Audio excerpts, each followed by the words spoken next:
মর্টন brand ঘিয়ের রান্না বান্না। আপনাদের রান্নার প্রতিভাকে সবার সামনে পরিবেশন করাই আমাদের প্রচেষ্টা। মর্টন ব্র্যান্ড ঘিয়ের রান্না বান্নার এই প্রয়াসকে অনুপ্রেরণা যোগাতে প্লিজ সাবস্ক্রাইব করুন আমাদের এই চ্যানেলটিকে।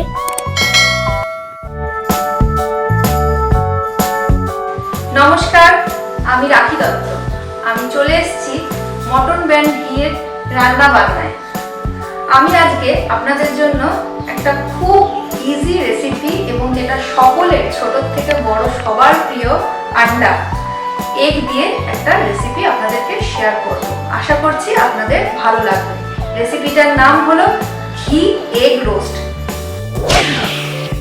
এগ ঘি রোস্ট করতে যে উপকরণগুলি আমাদের লাগছে, সবার প্রথমে যেটা লাগছে সেটা হলো ডিম।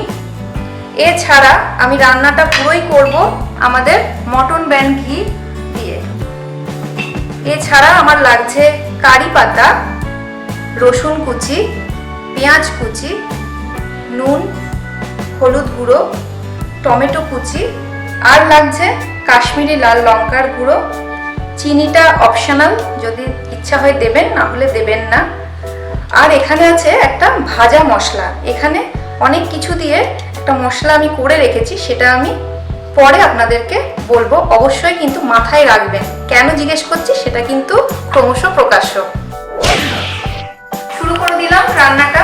যেহেতু এগ ঘি রোস্ট, তাই অবশ্যই রান্নাটা কিন্তু একদম কার্পণ্য করবেন না, ঘি দিয়েই রান্না করবেন। আর রান্না যদি হয় মর্টন ব্র্যান্ড ঘিতে, তাহলে তো কোনো কথাই নেই। ঘিটা দিয়ে দিলাম। এবার ঘিটা আমি একটু গরম করে নিচ্ছি। ঘিটা হালকা গরম হয়ে গেছে। এবার এর মধ্যে দেব অল্প একটু রসুন কুচি, কারি পাতা, আর দিচ্ছি পেঁয়াজ কুচি। এবার একটু নাড়াচাড়া করব। এবার দিচ্ছি টমেটো কুচি।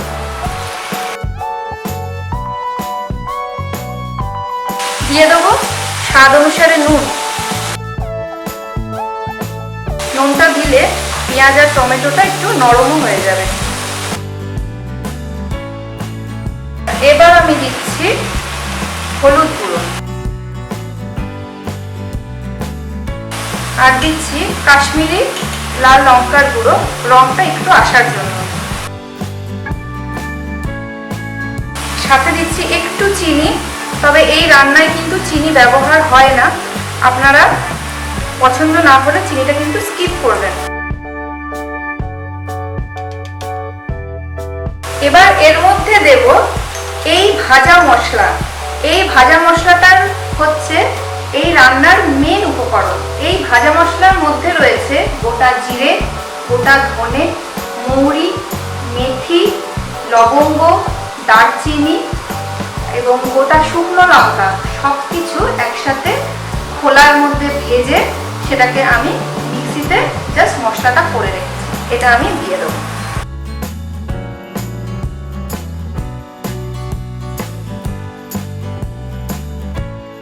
এই রান্নাটা ড্রাই ড্রাই হবে, একটু শুকনো শুকনো মতনই হবে। তবে আপনারা যদি চান যে এটা গ্রেভি করবেন, তাহলে কিন্তু নিজেদের ইচ্ছা মতন জলটা সেইভাবে দেবেন। এখানে মশলাটা মোটামুটি অনেকটা শুকনো হয়ে গেছে। এবার এর মধ্যে আমি এই ডিমগুলো দিয়ে দিচ্ছি। আমি ডিমগুলো কিন্তু ভেজে দিলাম না, তবে যারা একটু ভাজা ডিম খেতে পছন্দ করে, তাহলে তারা ডিমটা আগে কিন্তু অবশ্যই একটু ভেজে নেবেন।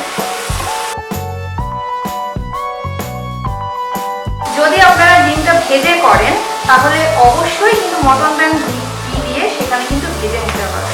তার গন্ধের কিন্তু একটা আলাদাই মাত্রা আছে, যেটা ব্যবহার করলে আপনারা অবশ্যই বুঝতে পারবেন। আচ্ছা, এবার আমি এখানে একটু জল দিয়ে দিচ্ছি। আমি বেশি গ্রেভি করব না, তাই জলও বেশি দিলাম না। এবার জাস্ট একটু ঢাকা দিয়ে রান্নাটা 10 মিনিট হতে দেব। আচ্ছা, এবার একটু দেখে নিই। আমাদের এগ ঘি রোস্ট একদম রেডি হয়ে গেছে। এর উপরে শুধু আমি এবার ঘি ছড়িয়ে ইন্ডাকশনটা বন্ধ করে দেবো। আমি এখানে ঘি দিয়ে দিচ্ছি। এটা কিন্তু অবশ্যই মটন ব্র্যান্ড ঘি। এবার এটাকে আমি সার্ভ করব। আচ্ছা, এবার এটা আমি প্লেটে দিয়ে দিচ্ছি।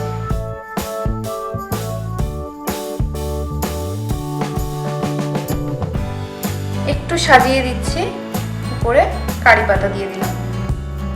সাজানোটা সম্পূর্ণ আপনাদের নিজস্ব ব্যাপার, যার যেরকম ভাবে ভালো লাগে অবশ্যই সেইভাবেই সাজাবেন। বাড়িতে অবশ্যই ট্রাই করবেন, ট্রাই করে আমাকে কিন্তু জানাবেন কেমন লেগেছে। আমার রান্না তো একদম তৈরি হয়ে গেছে, এবার টেস্টটা পরে আসবে। কিন্তু আমি প্রথমেই একটা কথা বলে রেখেছিলাম, সেটা আমি যে ভাজা মশলাটায় কি কি দিয়েছি সেইটা কিন্তু আমাকে কমেন্টস বক্সে একদম জানাতে হবে, এবং কমেন্ট বক্সে জানালে আপনারাও কিন্তু সুযোগ পেয়ে যাবেন এই মটন ব্র্যান্ড ঘি রান্নাবান্নায় চলে আসার সুযোগ। এই সুযোগ কিন্তু একদম হাতছাড়া করা যাবে না। আর যেটা করতে হবে, অবশ্যই চ্যানেলটিকে লাইক করতে হবে, কমেন্ট করতে হবে, সাবস্ক্রাইব করতে হবে এবং অনেক অনেক শেয়ার করতে হবে। নমস্কার।